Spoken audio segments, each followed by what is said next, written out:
Hola, buenas tardes a todos, buenas tardes Andrés. Bienvenidos a este ciclo de programa y vamos directo al grano. Lo primero que quería preguntarle es ¿cuál es el sentido de esta candidatura? Porque no se entiende realmente a quién pretende y quiere representar. Por una parte, usted ha dicho que interpreta lo mismo que Michelle Bachelet. Entonces, ¿cuál es la razón para querer competirle a ella? ¿No hay algo de voluntarismo en esta candidatura?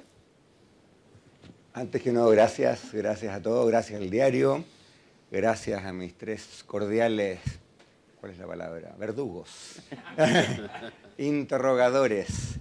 Encantado de estar acá, un placer tremendo. ¿A quién pretende representar a esta candidatura? Primero que nada, el 97% de los chilenos que no militan en un partido político, a la inmensa mayoría de los chilenos que están cansados de que la política, como siempre ha sido, a todos quienes nos levantamos en la mañana y abrimos algún diario, ciertamente no el Financiero, y tenemos la impresión de que la política es una secuencia permanente de cuchilladas, zancadillas, estocadas y peleas por un cargo, por un cupo o por una posición de poder. Yo creo que eso, francamente, a mucha gente le tiene cansada, a mí me tiene cansada y tengo la convicción de que la política puede ser distinta. ¿Es fácil hacer ese cambio? No. Pero tengo la convicción de que hay maneras que ese cambio se puede hacer y hay maneras de que ese cambio no se puede hacer. La manera favorita del mundo tradicional de la política, de la concertación, de renovarse, entre comillas, es llamar a un cónclave. Entonces, en ese cónclave se arrienda un espléndido estadio, generalmente es el Estadio San Jorge, se junta mucha gente, se ofrece café y galletas, hay largos discursos que nadie escucha y finalmente se saca una declaración que había sido prenegociada, se declara renovada la institución y esa renovación dura exactamente lo mismo que el beneplácito de los mercados con la Unión Europea, Andrés, como 15 minutos. ¿No es pero cierto? ¿cómo se entiende esta posición tan crítica a todos los políticos y a la concertación con la idea de participar en las primarias de la concertación y con la idea de que lo apoye la gente de la concertación? Justamente, para allá iba. ¿Por qué? Porque si no, tú quieres elaborar. No, déjame agregar un tema que esto me suena una estrategia que la he escuchado otras veces. O sea, uno lo puede escuchar en Meo, por ejemplo, esta estrategia de denostar la política, los políticos, decir, mire, yo represento todo lo que no está representado por los partidos políticos, por lo tanto, ya tengo esta oportunidad. Tu estrategia esta de las aguas claras, ¿no es cierto?, va en esa línea. Pero me suena un poco ya a un lugar común. Cuesta entender un poco. Gracias por la alabanza. Yo no he dicho que la política sea mala. No vas a escuchar esa afirmación cruzando mis labios. Al revés. Creo que la política es un oficio noble. Mi padre fue político, mi abuelo fue político y yo le he dedicado buena parte de mi vida al servicio público. Es un oficio noble y sin política no hay democracia y sin democracia no hay convivencia civilizada. Ahora, la política se puede hacer bien y la política se puede hacer mal. Yo tengo la convicción de que hoy día la política se está haciendo mal y se puede hacer mejor. ¿Cómo se hace mejor? Y aquí respondo a la pregunta de la Blanca. Creo que se hace compitiendo y renovándose de cara a la ciudadanía, no en un cónclave. Tú me preguntabas, ¿es coherente la idea de criticar con la idea de participar en una primaria? Por supuesto que la es. ¿Por qué? Porque en esa primaria uno hace los planteamientos, hace las críticas, se encuentra en foros como este, con sus contendores, con la prensa.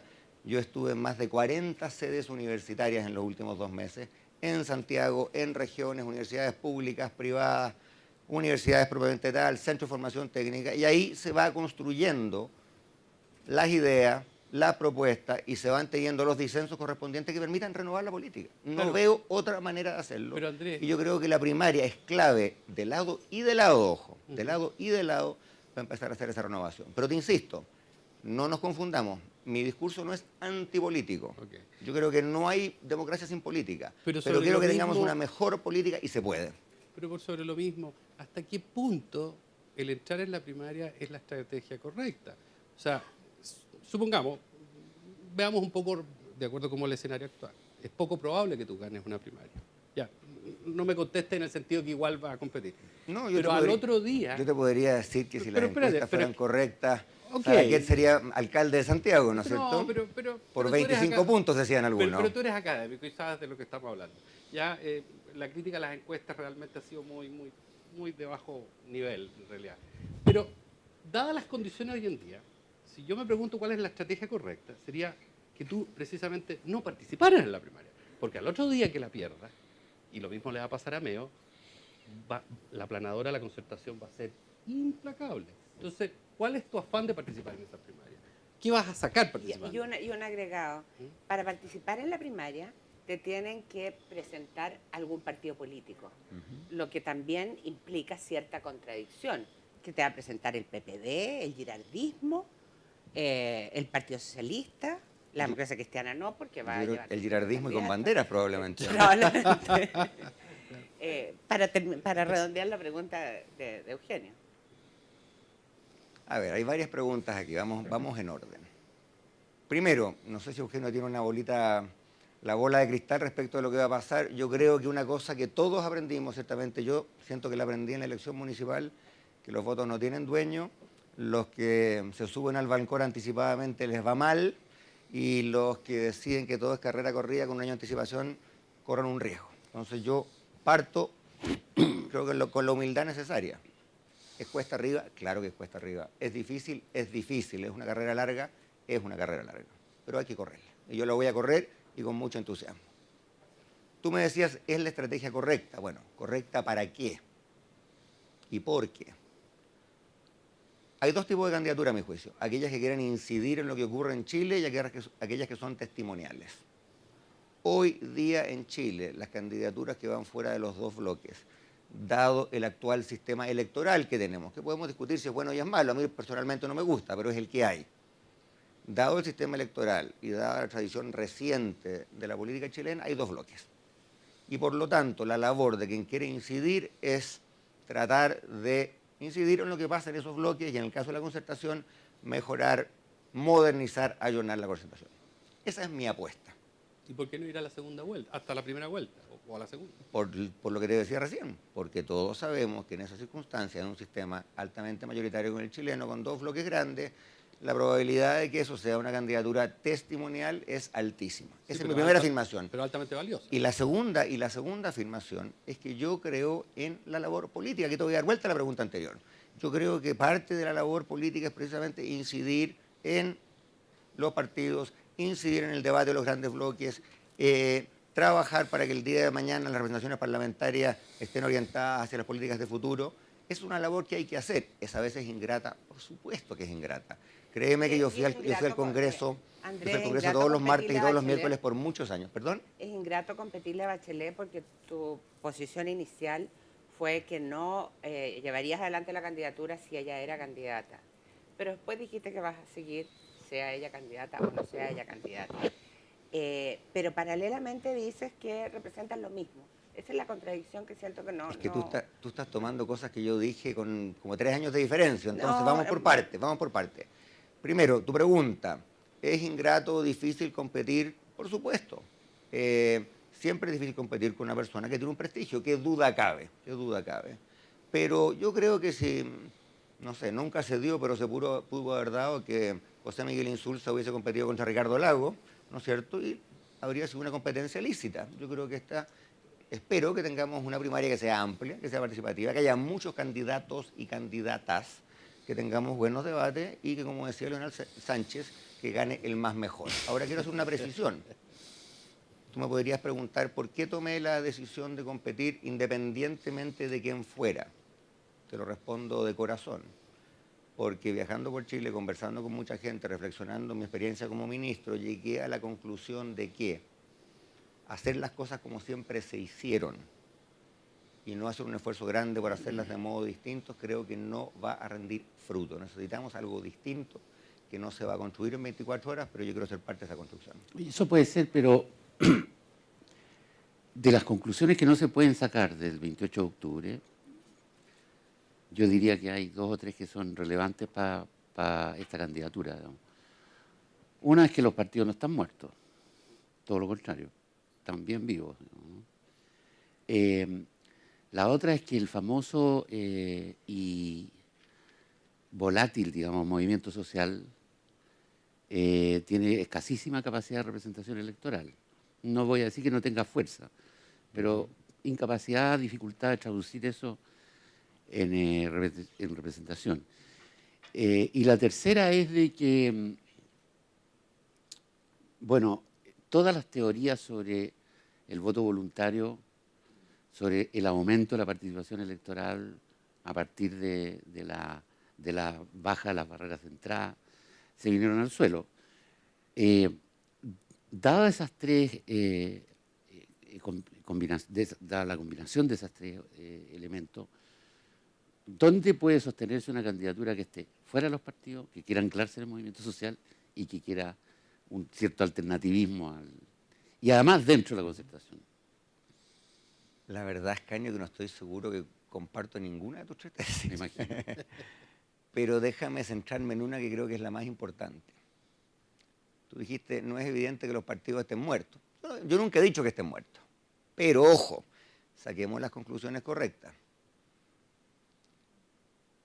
Votaron en esta elección, la cifra exacta es cuánto más, 1 millón y tanto, menos de lo que votaron la vez anterior. El gran triunfo de la concertación es que solo perdió 250.000 de votos. Porque es un gran triunfo, porque la alianza perdió 650.000 votos. No saquemos la champaña por haber perdido solo 250.000 de votos. ¿No es cierto? Creo que la baja participación y el colapso en la votación de los partidos a mí me dice que el problema existe, que esta elección quizás lo ocultó, le echó un poquito de tierra encima, lo hizo menos evidente y menos urgente quizás, pero el problema sigue existiendo. La segunda cosa que a mí me parece que debemos concluir y que está muy relacionado con esto, es que aquellas candidaturas a las que les fue bien proviniendo de los partidos fueron candidaturas bastante atípicas. Primero, la gran mayoría se forjó en primaria. ¿Qué tienen en común Roberto Jacob en La Serena, que arrasó? Cristian Vittori en Maipú, Álvaro Ortiz en Concepción, y obviamente los dos casos más emblemáticos de Santiago, la Carola Toá y la Josefa Errázuriz. ¿Qué tienen en común? Todas esas candidaturas nacieron de primaria, punto uno. Y todas esas candidaturas, excepto la Josefa, son de militantes, pero fueron candidaturas muy alejadas de los partidos. ¿Tú viste alguna vez a la Carola Toá haciendo campaña con los presidentes de los partidos de la Concertación? Yo no lo he hablado, así que no quiero poner palabras en boca de ella, pero mi impresión es que hizo todo lo posible para alejarse de los partidos de la Concertación. Y le fue bien. Ella y le fue bien. de un partido. Justamente. Y cuando fue presidenta, su desempeño en las encuestas cayó, y cuando dejé de hacerlo, su desempeño en las encuestas subió. Sí, pero no aumentó la masa de votantes. Es que ese es el punto. Entonces, primera cosa que tú me dices, Ascanio, bueno, caricaturizo un poco.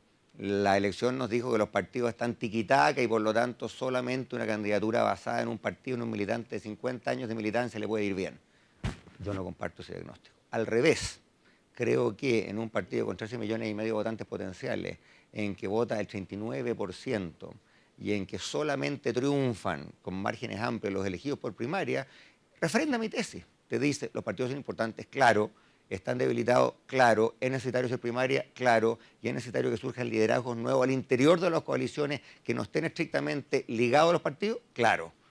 Con ese criterio, Andrés, ¿tu candidatura tiene alguna semejanza con respecto a la coalición o a la alianza o a la derecha con lo que está planteando Franco Parisi? O sea, ¿podría ser Franco Parisi el equivalente tuyo a la concertación dentro de la alianza? A mí me encantaría saber qué está planteando Franco Parisi, no tengo la menor idea. Si tú lo sabes, quizás nos puedas contar. Pero más allá de las propuestas, el espíritu de una candidatura no puede ser más distinto. Y te cuento una anécdota. Alguien el otro día, una señora... ¿Por qué tan distinta? Te Él cuento. es un independiente, es un economista, él también podría sumarse a la primaria de la alianza. Te respondo con una anécdota. El otro día una señora en un mall, creo que fue en Valdivia, me dijo, ¿sabe qué más me dijo el señor Parisi? El señor Parisi nos dice que todo en la vida es fácil, que él lo va a arreglar todo en 5 minutos. ¿Y sabe qué más, ministro? Porque me dijo ministro. Tú sabes que uno le dice ministro, bueno, hasta que le dicen presidente. Pero por el momento me siguen diciendo ministro. Me dijo, ¿sabe qué más, ministro? El señor Parisi dice que todo es fácil. Y en mi vida todo ha sido difícil. Me ha costado lo que tengo, ministro. Y sabe que más a los políticos que me dicen que todo es fácil, no les creo. Yo no soy un candidato que le anda diciendo a la gente que todo se va a arreglar en 5 minutos. No me puedo imaginar una distinción más brutal y más radical. Ya, con eso tú te alejas del discurso populista que, entre comillas, les atribuyes a Parisi, pero de alguna manera, hasta el momento, lo que hemos visto en este discurso antipartido, hay un tufillo. Dale con los antipartidos, Eugenio. Yo no he sido Pero, anti nada. a ver si es cosa, pero Yo creo que los partidos son importantes. Mira, cuando Pedro Carcuro dice que algún equipo, voy a decir el mío, la Universidad de Chile jugó mal Muy bien, jugó mal en San Paulo, Pedro Carcuro no está haciendo antifútbol. Está diciendo este equipo en estas determinadas circunstancias lo hizo mal. Yo no estoy siendo antifútbol, no estoy siendo anti-entrenadores, delanteros o atacantes o arqueros. Estoy diciendo, en estas determinadas circunstancias, estos jugadores y estos equipos lo están haciendo mal. Y lo están haciendo mal en buena medida porque tenemos un sistema con poca competencia, con un sistema electoral que le da grandes ventajas a los dos grandes bloques, con poca transparencia en la estructura interna de los partidos. En fin, la lista de reformas políticas, lo podemos hablar después, es larga. Y como falta competencia, los partidos se comportan igual que las empresas. Cuando hay poca competencia, uno se deja estar y surgen las malas prácticas. Yo creo que es bueno que haya competencia. Esa competencia puede venir desde adentro de los partidos, es legítimo, no lo descalifico, o puede venir desde fuera de los partidos. En mi caso, viene desde fuera y competencia va a ser. Ok, es sin partido, pero es con concertación. Es dentro de la concertación, es en las primarias de la concertación. No hay... Digamos, en las primarias de la oposición. Bueno, parece porque que no hay sospecho otro que van a espacio. ser más amplias que la concertación tradicional. Ok. Dicho eso, los candidatos, los precandidatos por ahora, de la concertación tienen distintos niveles de resistencia. Todos tienen resistencia. No hay ninguno que no tenga resistencia, incluyendo a la expresidenta Bachelet. Algunos tienen un nivel más fuerte de veto. Me da la impresión de que el veto sobre ustedes, Guido Girardi, de Francisco Vidal, de una parte relevante del PPD y de una parte quizás no tan relevante pero significativa de la DC, ¿no?, es mayor que el que se ve con otros candidatos. Eso es bastante público. A mí me interesa una zona que está un poquito más oscura, que es la relación con el expresidente Lagos. Mi percepción es que el expresidente Lagos culpa al Ministerio de Hacienda de la presidenta Bachelet del deterioro salvaje a que fue sometido su gobierno durante los 2 primeros años de la presidenta. ¿Eso es así o no? Yo pensé que íbamos a entrar en historias antiguas, pero ese es como No, el Pleistoceno. Es actual. Te lo contesto del modo más claro y posible. Yo tengo espléndidas relaciones con Ricardo Lagos Escobar. Inmejorables. Las tuve cuando fui ministro y las tengo hoy. No le quito ni le añado una coma a esa afirmación. Inmejorable. Ahora, tú decías, quizás tú tengas vetos en Guido Girardi, en parte del PPD, ¿acaso? No lo sé. Pero yo creo que los vetos que importan hoy día no son los de un grupo dentro de un partido, dentro de una alianza. Los vetos, si existieran, me preocuparían, me quitarían el sueño si fueran de los votantes, si esto no se va a decidir en un cónclave.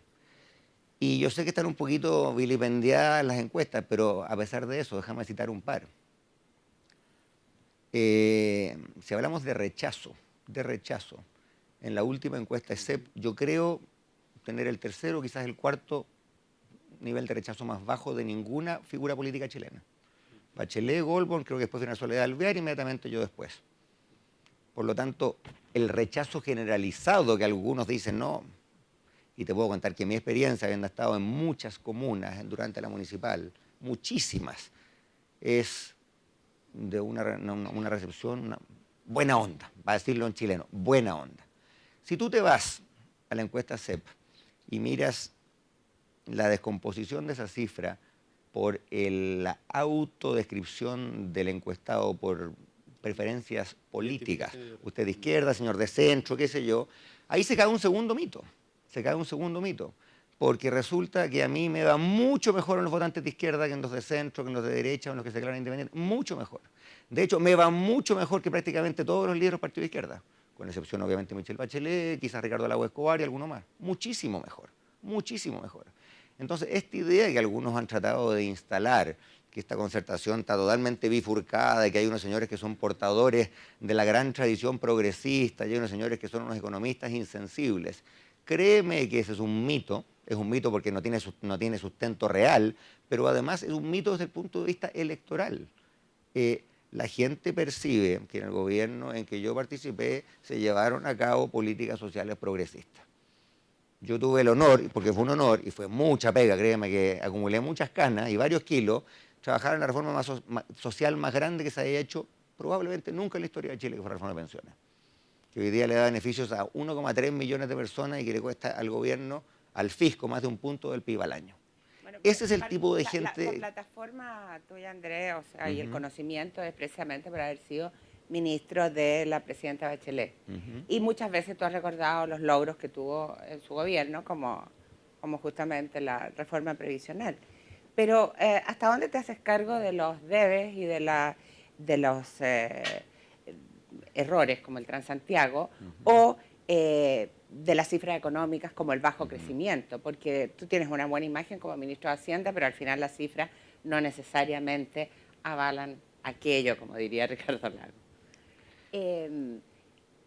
Concretamente, el Transantiago, ¿volverías a hacerlo como lo hiciste, a implementarlo, a sugerirle a la presidenta Bachelet que lo pusiera en marcha? Pregunta, esa última afirmación tuya, ¿tú la has visto alguna documentación? ¿Hay alguna manera?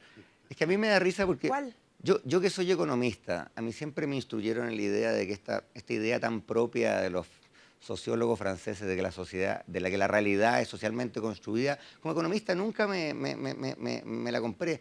Pero ahora que estamos en la vida pública, cada día me la compro más, porque hay ciertas cosas que se dicen como si fueran verdades reveladas, que estuvieran, ¿no es cierto?, en la Biblia. Tú me preguntas a mí, he dicho, y lo reitero aquí con toda claridad, como miembro de un gobierno, ¿me hago cargo de los errores de ese gobierno? Por supuesto que sí. A diferencia de otros que dicen, no, yo nunca tuve nada que ver. Tú me preguntas cuál fue mi rol en ese proyecto. Fue el rol de cualquier ministro de Hacienda, de preocuparse del financiamiento, que usted lo echó a andar. Blanca, por favor, eso es política ficción, eso es ciencia ficción, ponga el título que quiera. Me tocó ser parte del diseño de financiamiento, por supuesto. Me hago yo responsable... Pero de tomar la decisión de que se pusiera en marcha también, ¿o no? ¿Cómo te vas a decir de un hecho que es un hecho tal cual? Es un hecho tal cual. Me encantaría que me lo documentes. Hasta donde yo sé, los gobiernos tienen un presidente de la República, tienen un gabinete, tienen un ministro de Transporte, tienen un ministro de Obras Públicas. O sea, esta mitología de que... me da mucha risa a mí, porque tú me vas a decir a mí, bueno, entonces usted también tomó la decisión de hacerlas a las cunas, encantado si me quiere atribuir eso, ¿no es cierto? Pero yo le atribuiría esa decisión, en parte yo la financié, por supuesto, pero también al ministro de Salud, al ministro de Educación, al presidente de la República. Entonces, yo creo que la responsabilidad de cualquier servidor público es estar ahí en las buenas y en las malas, en las duras y en las maduras. Y por lo tanto yo fui de los ministros, no fueron todos, que en ese momento dijeron sí, aquí hubo una política desastrosa y colectivamente asumamos la responsabilidad. No tengo ningún problema en reiterarlo, como lo hice muchas veces. ¿Eh? Muchas veces. Pero es una responsabilidad colectiva que tiene que ver con un diseño erróneo y con los problemas serios para mucha gente. Ahora, Señor Ricardo Lago. el diseño de los técnicos que lo hicieron, que estuvieron antes de que yo llegara al servicio público. Pero vamos a la otra mitad de tu pregunta. Pero, perdona, un punto. Da la impresión de que al momento de lanzarse Transantiago, más que financiado, estaba desfinanciado. Ni la una ni la otra. El sistema no estaba definido. No estaban construidos las vías exclusivas, no estaban definidos correctamente los paraderos, no estaba armado, testeado el modelo. O sea, no es que el problema del financiamiento fuera colateral, era central. Mira, una de las cosas que yo aprendí como ministro de Hacienda, que el problema del financiamiento es central a prácticamente todo. Esa es una de las verdades irredarguibles. Ahora, ¿por qué estaban listos los paraderos? Si estaban listos los paraderos o no, créeme que yo sé que el Ministerio de Hacienda es una institución imperial, pero hasta donde yo sé en la ubicación de los paraderos nunca nos tocó inmiscuirnos. Ahora, la Blanca me preguntó una segunda cosa, así que yo quiero hacerle justicia a su pregunta. Tú decías las cifras económicas, en fin.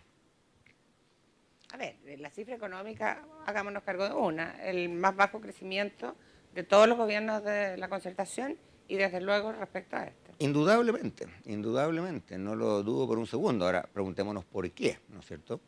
Si tú le preguntaras al presidente Roosevelt de Estados Unidos, que fue reelegido 3 veces, si durante la Gran Depresión Estados Unidos tuvo un bajo crecimiento y me imagino que nadie lo va a dudar.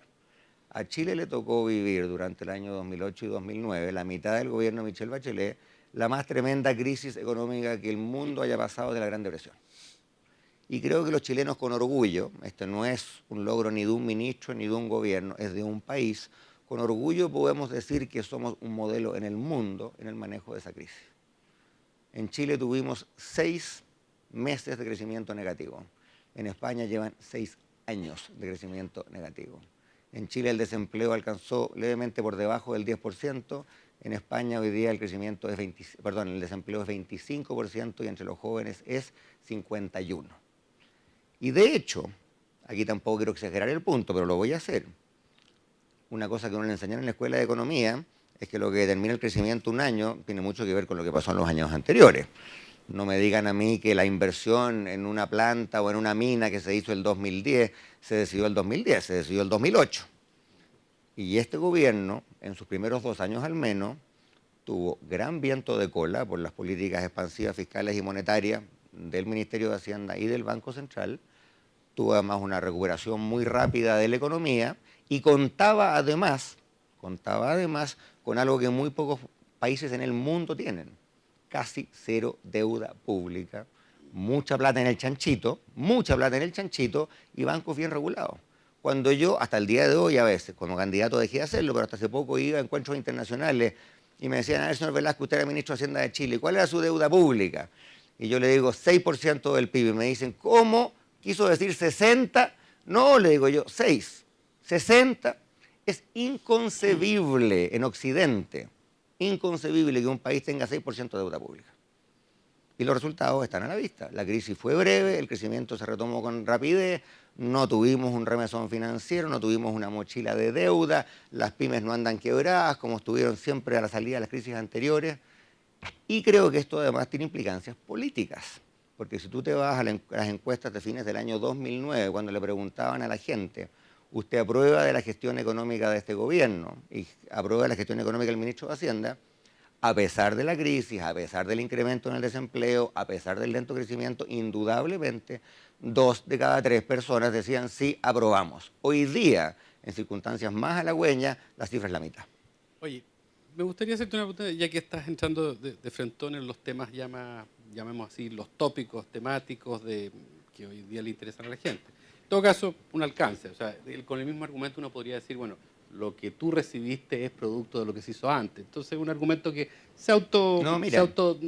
yo creo limita totalmente. Pero espérate, yo me gustaría saber... Pero déjame estar de acuerdo con eso. Tú recuerdas, Eugenio, porque eres académico, lo que dijo Newton cuando le preguntaron cómo había... Claro. Dijo, descubrí tanto porque me pude posar sobre el hombro de un gigante. Hombros de gigante. Y por eso yo decía que estos logros no son de un ministro ni de un gobierno. Son de un país que a lo largo de un cuarto de siglo ha hecho las cosas razonablemente bien. Y es tan importante que en el cuarto de siglo que viene las sigamos haciendo bien y eso no está garantizado. Ahora, pero en esa misma línea, ¿a ti te gusta el tema y tú estás tratando de recuperar el tema del desempleo o el tema del empleo, para decirlo así, como un tema de tu campaña? Escribiste un libro, lo publicaste hace unos meses atrás, pero me gustaría que hicieras una pasada, porque aquí lo que está de frentón detrás de todo esto, bueno, ¿a quién le vas a hablar esos niní que tú hablas en tu libro? ¿Cómo los vas a traer? Y me gustaría que nos dieras una sinopsis, no solamente en el tema del empleo, en el tema de delincuencia, en el tema de educación. Me gustaría saber un poquito más. Tengo 45 minutos para esos 15 por tema. No, pues si son tips, nomás alguna... Bueno, Eugenio claramente leyó el libro, esto no estaba galleteado. Y a quienes no lo hayan visto les cuento que todavía está en librería. Quedan unas pocas copias de la segunda edición. Ya, pero no es para hacerse tanta propaganda. No, créeme que no vivo de los ingresos de ese libro. Yo creo, nadie vive eso. Yo tampoco, ¿no es cierto? De tus libros. Lo del empleo es muy importante por lo siguiente, porque yo tengo la convicción de que hemos llegado a un punto en que la desigualdad y la pobreza extrema hay que abordarlas de modo distinto. Hoy día la pobreza extrema, que además explica buena parte de la desigualdad. En Chile somos un país muy desigual porque tenemos un 10% rico, muy rico, y un 10% más pobre, muy pobre. Y si nos preguntamos cómo es ese 10% más pobre y por qué la pobreza es tan endémica y tan persistente en esa familia, nos vamos a encontrar, y estas no son cifras, son realidades, que la inmensa mayoría de esos hogares persistentemente pobres tiene una mujer como jefa de hogar, esa mujer tiene cabros chicos, no tiene sala cuna, no tiene jardín infantil, esa mujer no tiene educación media, mucho menos universitaria, tiene muy poca experiencia laboral, cuando ha trabajado ha sido discriminada, ha trabajado por el mínimo y además vive en barrios en que el desempleo es alto y por lo tanto no tiene una red de personas que le den información sobre cómo hacerse de un empleo. El grueso, y no los voy a aburrir con las cifras, pero está en el libro, el grueso de la desigualdad en Chile se explica no tanto por la diferencia salarial, que es grande indudablemente, sino por el hecho de que en barrios como este todo el mundo tiene empleo y hay 2 empleos por hogar y en Lo Espejo o La Pintana hay medio puesto de trabajo por hogar. Lo grafico en una experiencia. Yo estuve en Lo Espejo hace un par de meses atrás conversando con las dirigentes de un blog, de los blogs más bravos, uno de los barrios más difíciles de Santiago. Y había 12 dirigentes en la reunión. Todas eran jefas de hogar. Me dijeron, ministro, en este blog no hay hombres. Y yo le preguntaba, señora, ¿usted qué hace? Me decía, yo trabajo de noche. ¿Y sabe por qué trabajo de noche? Porque no tengo con quién dejar los niños. Y por lo tanto espero que llegue mi vecina del departamento del lado, dejo la puerta entreabierta, salgo a trabajar de noche en una cuadrilla que limpia el líder de la esquina y la vecina me mira a los niños. ¿Por qué enfatizo esto? Primero, porque es importante. Segundo, porque este es un tema absoluto y totalmente dejado de lado por la política tradicional. Si mi crítica a la política tradicional no es porque me caigan mejor o peor tal diputado o tal senador, es porque yo creo que le está quitando el trasero a la jeringa de ciertos temas claves como este. Pero en ese tema concretamente, para precisar, tú mismo has dicho que tu receta no es ni mayor flexibilidad laboral, ni tampoco fortalecimiento de la negociación colectiva. Por una razón muy simple, ¿Cuál Blanca. es? Por una razón muy simple, porque esa mujer de Lo Espejo, que tú le digas, mire, le voy a cambiar 27 artículos del Código Laboral, le importa poco. Quizás le importe uno. Sería bueno que pudiese trabajar jornada parcial con mayor facilidad. Pero la típica cosa que al ministro de Hacienda le preguntan en Case Piedra, oiga, ¿cuándo nos va a flexibilizar el Código Laboral? A esa mujer del Espejo le importa poco.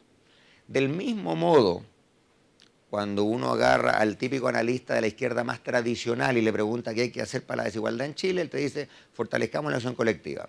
Que puede tener ventajas o desventajas, hay argumentos a favor indudables, pero a esa mujer del Espejo que no está en un sindicato porque no tiene pega ni la va a tener pronto, lo que pase con los sindicatos, la verdad que para su vida cotidiana es irrelevante. Por lo tanto, las 2 recetas clásicas sirven poco. ¿Y cuál es la ¿Qué tercera? sirve? ¿Qué sirve? Hay 20 en el libro, no te voy a dar la lata con las 20, te doy alguna. No, por Una favor, nomás. no. Te voy a una dar, no. claro, te voy a dar 2 o 3. Primero, este gobierno detuvo la arremetida que habíamos puesto en marcha para crear salas cunas y jardines infantiles en todas las comunas de Chile y accesibles. Esa es la política en que ganan todos. Gana el niño, ganan los padres, gana la madre, gana la sociedad. Eventualmente hay menos problemas de delincuencia. A pesar de todo lo que se ha avanzado en la última década, solo un niño de cada 3 en Chile tiene acceso a jardín infantil.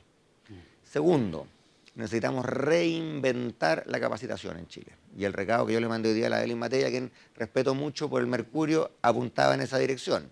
Ella anunció una revolución en la capacitación, pero se quedó en el anuncio, lamentablemente. ¿Por qué? Porque todo el sistema de capacitación que tenemos opera para que las empresas capaciten a sus trabajadores y por lo tanto opera para quienes ya están empleados. ¿Cuánta capacitación tenemos para ese joven, esa mujer que no tiene pega? 0. No hay un programa estatal masivo, hay un par de pilotos en Chile para capacitar a esa mujer. Capacitarla con destrezas tan naturales y sencillas como la siguiente. Probablemente esa mujer, si es madre soltera, tiene 25 años, nunca ha trabajado, nunca ha elaborado un currículum, nunca ha ido a una entrevista de trabajo, lo que los expertos llaman apresto laboral. Deberíamos estar haciendo eso masivamente. Tercera idea, Chile es el país del pituto a la hora de tener información sobre dónde hay pega.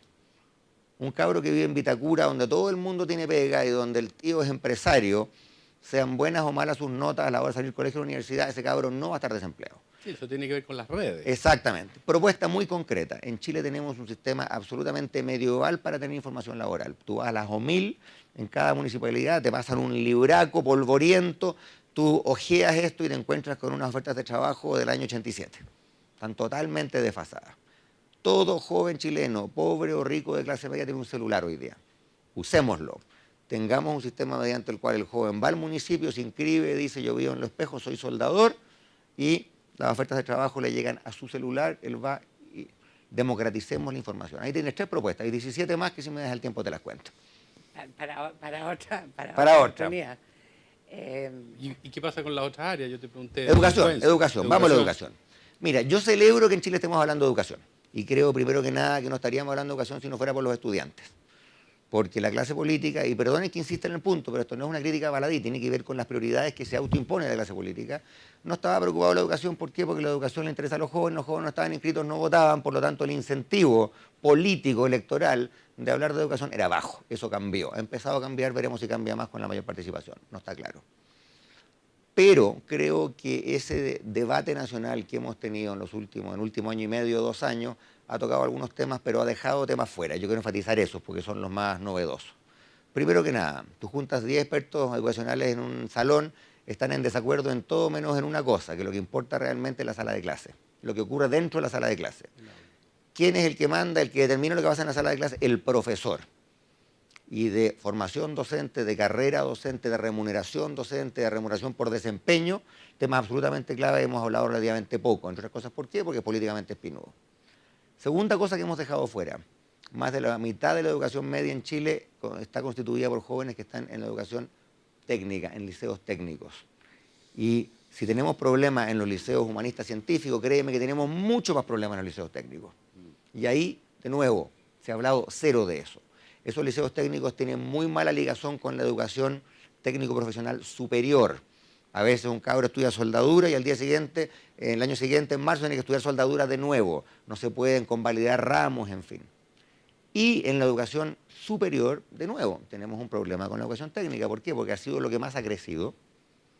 Ha crecido gracias a los vilipendiados programas de crédito universitario que han permitido que haya 500.000 jóvenes hoy en la educación superior técnica que antes no estaban, casi la mitad de la matrícula, pero se da la paradoja que en la educación técnica es donde va a haber más oportunidades de trabajo, donde según la SOFOFA, quizás haya leer aquí de la SOFOFA, Andrés Concha le escuché en un discurso que van a faltar 700.000 técnicos en Chile y que no los estamos formando, la gente de la minería lo sabe muy bien, y además ahí se educan los jóvenes que vienen de los hogares más vulnerables. Y resulta entonces, donde hay más necesidades, hay jóvenes con más potencial, pero al mismo tiempo con menor financiamiento, es donde tenemos menos plata del Estado, es donde las becas son más escasas, los préstamos son más caros. Yo tengo la propuesta de que tengamos un sistema único de financiamiento educacional para todo joven, esté en Ingeniería de la Universidad Católica o esté en el Instituto Técnico San Agustín de Linares. El mismo, que no haya estudiantes de primera, estudiantes de segunda. Ya, pero todos los problemas de la educación estallaron el 2006, el 2006, con el movimiento Pingüino. Y las soluciones que han venido a presentarse en el... Yo creo que si tú le dijeras a los estudiantes que... Crédito sea por lo menos bajo me explayo en el crédito, es un tema que he estudiado y que me interesa no te mucho. explayas demasiado porque queda mucho Mira, tema. distingamos 2 realidades distintas. ¿Quieres agua? Primero, y yo aquí probablemente voy a defender el sistema con más ahínco que Sergio Vittar. Fue bueno que el año 2005 en Chile se instaurara un sistema de crédito masivo para los estudiantes. Fue bueno. ¿Fue mejor que lo anterior? Indudablemente que sí. ¿Sabes por qué? Porque antes no había nada para esa inmensa mayoría de jóvenes. Y esos jóvenes que empezaron a endeudarse al 7% con el crédito con aval del Estado, ¿tú sabes cuál es su alternativa anterior? Usaban la tarjeta de Ripley y se endeudaban al 17% o a veces en un mercado informal al 27%. Por lo tanto, primera afirmación, es bueno que en Chile hayamos creado el año 2005 y se haya puesto en práctica en el gobierno en que yo participé un sistema de crédito masivo especialmente para los jóvenes de la educación técnica y profesional. Bueno. Ahora, ¿cómo avanzan los países? ¿Resuelven todos sus problemas en un día? No. Ponen un sistema en práctica, lo echan a andar por 4 o 5 años, ven cómo anduvo, lo evalúan y dicen esto anduvo bien, se mantiene, esto anduvo mal, se cambia. A fines del gobierno de Bachelet, y no, esto no se hizo prácticamente porque los gobiernos duran 4 años y se acaban, habíamos identificado que el sistema tenía gran alcance, gran masividad, que había llevado a mucha gente que de otro modo no estaría en la educación superior, pero tenía básicamente 2 problemas. Y esos problemas hoy día son conocidos, en ese momento no lo eran. Primero, como el repago no estaba vinculado a los ingresos del alumno, había algunos poquitos que lo repagaban con mucha holgura y había una gran cantidad que entraba a ganar menos de lo que pensaba, se quedaba con una gran mochila y al final la deuda lo ahogaba. Y segundo, las tasas de interés eran altas. ¿Podrías tú haber anunciado esa reforma el año 2006 cuando se puso en marcha? No, porque tú, mire, yo creo que este es un punto bien básico, lo uso para ilustrar un asunto de fondo. Yo creo que quienes dicen que los países se hacen en un día andan vendiendo ilusiones, ilusiones que a fin de cuentas se pagan con lágrimas. Yo creo que los países avanzan paulatinamente, diseñan sistemas, los ponen en práctica, aprenden de los errores y se cambian. El sistema anduvo por 4 años, empezamos nosotros a hacer la evaluación, hoy día es bastante evidente que hay que cambiarlo, se va a cambiar, espero. Vamos a tener un mejor sistema, espero. Hay un montón de detalles del proyecto de ley que está en el Congreso que no me gustan, pero son detalles. Pero el punto básico es que va a haber un sistema de crédito. Lo que preguntabas, Canio, era que en realidad tú contestaste que le daría risa a los estudiantes pensar que este gobierno ha planteado soluciones que respondan a sus demandas. Pero ¿cuáles fueron las que plantearon en el gobierno anterior? Es que yo creo que el otro punto es el siguiente. Yo no soy de aquellos líderes que piensan que satisfacer toda demanda es un rasgo del liderazgo. Yo soy de aquellas personas que piensan en que en las vidas de las sociedades democráticas los distintos grupos hacen demandas y la responsabilidad de quien gobierna es usar su buen juicio, pensar en el interés general y decir hay ciertas cosas que acojo porque me parecen sensatas y cosas que no. Y yo creo, me tocó participar en algunas de las sesiones, no en todas de ese periodo, que se actuó así. Se dijo, hay cosas que naturalmente se deben hacer, hagámoslas, hay que poner plata, la ponemos. Hay cosas que no se deben hacer, no, y no se hicieron. Y yo creo que la esencia de gobernar es ejercer liderazgo, y el liderazgo significa optar.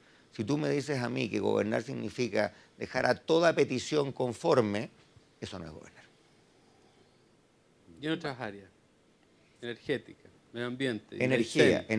Yo creo que en energía tenemos un problema en Chile. ¿Tú hubieras hecho lo mismo que Piñera con el caso de Punta Choros, por ejemplo? De ningún modo, porque yo creo que la fortaleza de Chile como un país de ingresos medios es que a diferencia de otros países de ingresos medios, nuestras instituciones funcionan razonablemente. Y un presidente que las debilita con un actuar unilateral le está haciendo un flaco favor a Chile. Pero rebobinemos un poquitito, veamos cuál es el problema. Yo creo que hoy día tenemos un serio problema de energía. Vamos derechito a tener algunos de los costos energéticos más altos del mundo. Y eso no solamente le va a doler a la empresa, le va a doler a la señora que va a pagar a fin de mes una cuenta gigantesca. Y vamos derechito también a que en 4, 5 o 6 años más el riesgo de apagones sea inminente. Y eso es malo social y políticamente. ¿Cuál es el problema, creo yo? Que tenemos un sistema que fue diseñado para un propósito que está siendo utilizado para otro propósito. El sistema de evaluación de impacto ambiental en Chile, no quiero defenderlo ultranza, tampoco soy experto, pero hace bien una cosa, o hace aceptablemente bien una cosa, evalúa un proyecto sobre la base de ciertos criterios. Si los pasa, en teoría se hace, si no los pasa, no se hace. A menos, por supuesto, que el presidente decida otra cosa y levante el teléfono y ante sí y por sí cambie el curso de la historia. Pero el problema hoy día en Chile va mucho más allá de eso. ¿Por qué? Porque cuando la gente objeta que se va a poner una carbonera en la costa de la tercera región, no está objetando que cumpla o no cumpla un requisito, está preguntándose, ¿es una buena idea que en esta costa haya tal tipo de generación? ¿Qué nos hace falta? Nos hace falta que en Chile, como país, hagamos lo mismo que hacemos en las comunas, que tengamos un plan regulador. En toda comuna hay un plan regulador. Le dicen, señor Guzmán, usted vive en un barrio residencial, ahí no se puede poner una fábrica. Su hijo va a un colegio, al frente del colegio no puede haber un bar, ¿no es cierto? Eso mismo tenemos que hacer. Claro, pero ¿cómo lo haces con una línea de interconexión que va a pasar por más de 70 comunas? Pero espérate, Transacción, sí. Voy a decirte algo de la línea, pero antes de eso, pensemos en un problema de ubicación. Si nosotros nos vamos a tomar en serio el desafío de ser unos países vitivinícolas líderes del mundo, que ya lo somos y debemos seguirlo siendo, vamos a tener que tomar la decisión que hay ciertos valles que van a estar dedicados a la agricultura donde no va a haber generación eléctrica. Pero al mismo tiempo, como la agricultura y la industria y la vida civilizada requiere luz, vamos a tener que tomar la decisión que va a haber otras cuencas, otros valles, otros lugares en los cuales sí se va a emplazar generación eléctrica. Un sistema para tomar esas decisiones, un plan regulador para Chile, no existe. Hoy día conversaba con un distinguido urbanista y planificador urbano y planificador de territorio, profesor de la Universidad Adolfo Ibáñez justamente, Luis Valenzuela, que me decía que en Japón hay 15 instancias de planificación territorial nacional, 15. En Chile hay la comunal y hay unos planes regionales que no son vinculantes y que nadie les da pelota, esa es la verdad. No tenemos ese sistema. Mientras no tengamos ese sistema, vamos a vivir un permanente tira y afloje en que los proyectos se demoran, se judicializan, al fin y al cabo los proyectos se bloquean por razones ajenas a lo que dice la ley y al final nadie va a quedar contento. Claro, pero esa solución que tú propones, que es una solución legislativa, también puede tomar años, puede tomar 5, 6, 7 años. No, a en el ver. Congreso. O sea, no es una solución para precisamente el periodo de mediano plazo que tú dices que vamos a enfrentar en los próximos, en términos de precio de la energía, etcétera. Si tú andas buscando que yo te diga soluciones en 5 minutos, yo creo que te equivocaste, No, candidato. Hay otro, no, hay otro, hay no, otro. pero hay decisiones. Claro. A ver, pero ¿Tú Precisamente crees tú que se criticabas puede a Piñera. generar un consenso? O sea, esta es una política de Estado y es una de las necesidades prioritarias que tiene el país ahora. ¿Tú promocionarías un acuerdo nacional en torno a la energía, tratando y partiendo de la base, lo que dice un poco Eugenio, de que en el Congreso van a primar otros intereses, va a haber boicot probablemente a muchas de las propuestas que no son las que pueden sacar al país del problema y de la crisis? yo creo que ustedes ponen el dedo en la llaga. Eso que ustedes acaban de decir que yo comparto, a grandes rasgos, se puede decir de energía y se puede decir de muchos otros temas. El problema político de Chile no es un problema de ingeniería política chico, que me gustaría que habláramos de las reformas políticas pendientes. Es un problema de un sistema político hoy, cuyo norte es el titular de mañana y no la resolución del problema que nos va a apretar en un año o en 5 o en 10. Lo que estamos diciendo de energía se aplica también a la discusión laboral. Yo tengo buena opinión de la ministra Matei y no me cabe ninguna duda que hizo el trabajo técnico, pero el dato básico es que probablemente sacó el termómetro y dijo, no, esto va a ser muy enredado, entonces no nos metamos. Esa es la verdad. El tema laboral es muy difícil. Yo en algún momento hice un intento, ustedes recordarán, me fui a Dinamarca y dije que iba a estudiar el sistema escandinavo, que es un sistema mixto precisamente implementado por gobiernos socialdemócratas, que ha logrado bajísimas tasas de desempleo juvenil, y me fue re bien, aprendí mucho, pero la verdad es que me di cuenta No que muy era... bien acá. No, lo digo claramente, no, el horno no estaba para bollos, pero lo que importa no es ¿cómo se llama? La anécdota de una persona en particular, es la lección más general. La lección más general es que nuestro sistema político se ha vuelto inoperante a la hora de abordar estos asuntos de fondo. Pero sobre lo mismo ahí hay un hecho interesante, porque tú estás apuntando finalmente que la calidad de la discusón técnica, o sea... pero déjame terminar. Es política. No, política. No, técnica política. O sea, hoy en día hay parlamentarios que no existen, que dejaron de ser parlamentarios y que probablemente le daban un peso político, una densidad política importante. ¿Ya? No sé, Álvarez, por poner un nombre. ¿Ya? Pero entonces la pregunta, volviendo al tema político, ¿hasta qué punto tu agenda no debería ir acompañada con al menos acercarse al mundo parlamentario en el sentido de influir también en él? O sea, entiendo que tu agenda es presidencial, pero ¿hasta qué punto dejar el mundo parlamentario, tratar de atraer a sectores parlamentarios? Mira, la deja un poco... Comparto tu premisa. Ahora... Yo he conversado con más parlamentarios en los últimos 6 meses de lo que conversé en 4 años como ministro. Créeme que cuando uno está en campaña en las municipales hay muchos parlamentarios presentes. Yo entiendo que el mundo parlamentario juega un papel clave. Implícito estaba en tu pregunta que algunos legisladores muy destacados perdieron las elecciones. Así es, y yo lo lamento. Yo hago la reflexión personal. Cuando era ministro de Hacienda, con quien me tocaba conversar temas legislativos delicados que tenían que ver con Hacienda. Tú mencionaste a Rodrigo Álvarez, es uno. En el PPD, la Carola Toá, Jorge Insunza, ninguno de los dos está en el Parlamento. En el Partido Socialista, el ex vicepresidente de la Cámara, Raúl Zúñiga de Talcahuano, que perdió. Un gran legislador, perdió. Entonces, hay que preguntarse también el tema de los incentivos para la elección parlamentaria, que ya nos lleva bastante lejos del tema que estamos conversando, pero igual es importante. A veces uno teme que aquellos diputados que más hacen la pega son los diputados que más dificultades tienen después para ser reelegidos. Pero, en fin. Resumo, son tremendos estos desafíos, tremendos, pero más tremendo aún es meter la cabeza en la arena y no hacerles caso en el empleo, en la energía y en varios otros más. ¿Cuál otro pondrías como prioritario? Reformas políticas, absolutamente. ¿Sí? Esbozo 3 o 4. El sistema binominal no da para más. Y no da para más por razones que no son las que la concertación más tradicional suele esgrimir. Hay gente que dice, no es un sistema democrático. Bueno, porque tiene 2 escaños por distrito. Bueno, Gran Bretaña tiene 1 y nadie va a decir que Gran Bretaña no es un sistema democrático. El sistema binominal, a mi juicio, es malo por 3 razones. Primero, porque desincentiva el voto. Yo, joven que nunca he votado, voy a hacer la cola y darme la molestia si yo sé que con certeza total va a salir, excepto 2 o 3 distritos, que va a salir uno de un lado y uno del otro.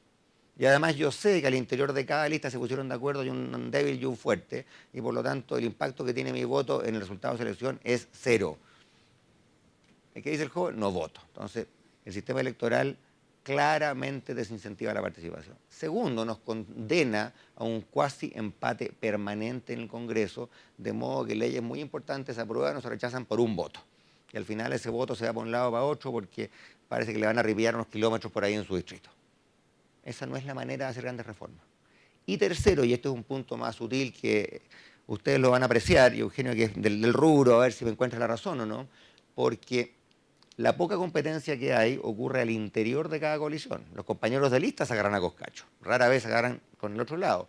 Y por lo tanto, el votante que decide si es el DC o el PS o el PPD o el PR es el votante de un lado.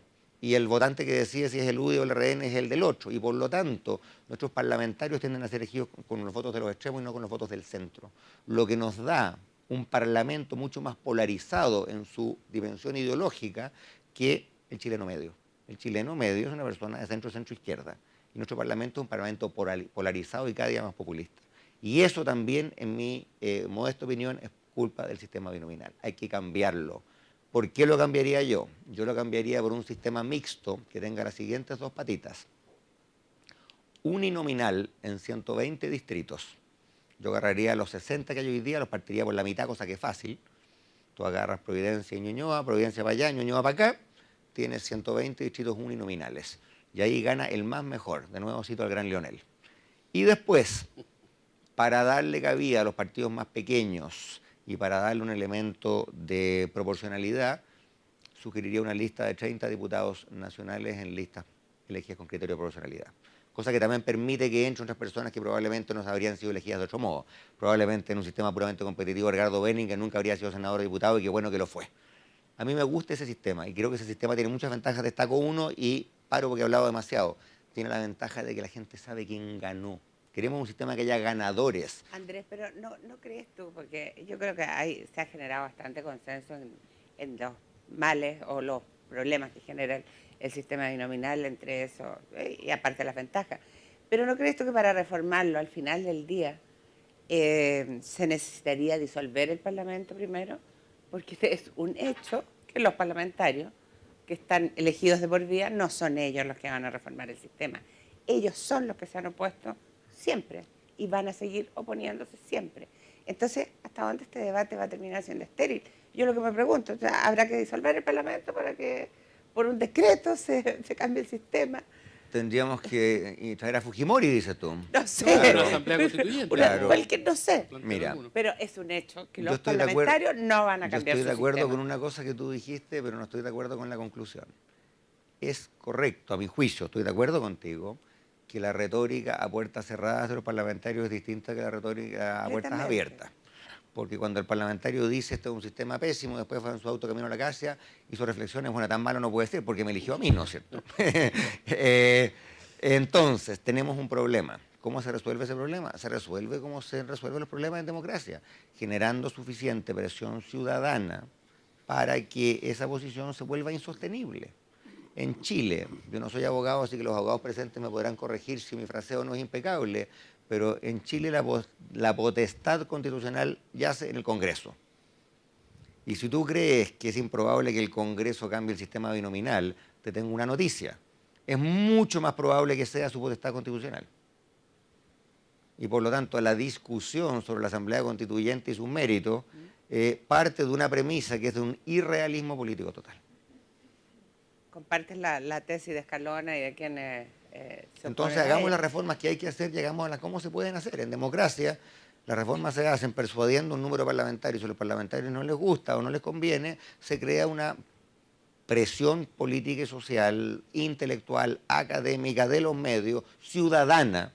No estoy hablando sería quemar neumáticos, estoy hablando de hacer un debate que haga que esa postura sea insostenible. Y te digo que yo creo que cada día se vuelve más insostenible, porque el parlamentario a su vez agarra Twitter y busca gato, chao al binominal. Ustedes son gente, me imagino que tiene su cuenta Twitter y le chequea cada 15 minutos. Ascanio está con cara de escéptico, parece que Ascanio no tiene Twitter. Tú buscas los tuiteos que responden al hashtag chao al binominal y te vas a encontrar que hay decenas de miles de chilenos que lo único que quieren es cambiar al binominal y que tuitean el día entero. Créeme que a los parlamentarios eso sí les importa. Sí, pero claramente esa no es la prioridad del país. O sea, la encuesta CEPA, que tú citabas, precisamente te muestra lo contrario. ¿Por qué no vamos a otros temas? Delincuencia. ¿Por qué crees que ahí la delincuencia sigue alta? A ver, primero que nada, yo creo que este gobierno llegó al poder con una retórica carente de humildad, que además ha sido la tónica en todo el gobierno, ¿no es cierto? Cuando Sebastián Piñera parte diciéndole al país, yo en 20 días haré más que en 20 años, creo que empieza a construir el problema político de su gobierno. Y si ese fue un problema general, fue también un problema de este tema. ¿Por qué? Porque la retórica encendida y la retórica y las promesas desatadas en materia de delincuencia no se han cumplido ni lejos. Y cualquier persona que sepa de este tema te habría dicho que probablemente no se iban a cumplir, porque este es un asunto que, de nuevo, no se resuelve en 24 horas y no se resuelve resumiendo un problema que tiene muchas aristas, una de las cuales es policial, para derechos sociales, en fin, no se resuelve haciendo lo que hizo Rodrigo Ginspeter, que es reduciéndolo todo exclusivamente a un problema policial. Hay varias cosas que hacer, de nuevo podría dar la lata, pero quiero enfatizar una que me parece que es importante. Yo creo que todos los chilenos tenemos un tremendo respeto por Carabineros de Chile, yo ciertamente lo tengo, pero creo que hay un uso más efectivo de los recursos de Carabineros, del número de carabineros en la calle, de dónde se asignan, en qué comunas se asignan, que podría tener un impacto mucho más grande. Creo que hay que pensar en ese tipo de cosas que no han estado en la agenda. Oye, y vamos a lo más puntual. ¿Cuándo crees tú que llega tu contrincante de las primarias? Yo creo que ya hay dos señores que salieron del gabinete que yo exactamente los veo como contrincantes. Ahí tienes dos. En las primarias, te digo. Y qué bueno que dejaron de ser ministros, porque esto de ser candidato desde el cómodo sillón ministerial ya se estaba haciendo un poquito insostenible. ¿Con cuál preferirías competir? ¿Con la mano gorda? Con el que venga, con el que venga. Ya, pero mi pregunta, mira, era de Michelle Bachelet. La respuesta es, no tengo la más remota idea. Y como mi talante no es de esperar ni especular, yo voy a actuar. He estado actuando y voy a seguir actuando. Les cuento que fin de esta semana, ustedes van a ver un segundo aire y van a ver un relanzamiento, una segunda etapa de la campaña en los medios. Vamos a tener un nuevo sitio web, vamos a tener una nueva campaña digital que va a ser muy importante en esta elección. Yo estoy trabajando, entendiendo que es una carrera larga, entendiendo que es muy cuesta arriba, entendiendo que es difícil, eso no dejo de reconocerlo por un segundo. Estamos trabajando para hacer una campaña distinta y una campaña que además sea más moderna y más profesional que lo que suelen ser las campañas en Chile. Y lo digo en buena leche porque no quiero pelar a nadie. Acá no te preguntó, perdón, lo último, te preguntó por las relaciones con Ricardo Lago y tú dijiste que tenía excelentes relaciones. Pero respecto a Michelle Bachelet, te has dado vuelta y vuelta y vuelta y no me has querido contestar. ¿Cómo son tus relaciones con ella? Mis relaciones con ella nunca han ¿O dejado no existen? No, mira, mis relaciones con ella nunca han dejado de ser buenas. Yo no te voy a decir, mira, me llamó ayer, estuve en Nueva York, está lleno de gente que anda diciendo, dándose las de portavoz. No, yo tengo buenas relaciones con ella, no soy de los que hablan ni pretenden hablar con ninguna frecuencia con ella, pero más allá de eso, yo creo que reducir la política a las relaciones.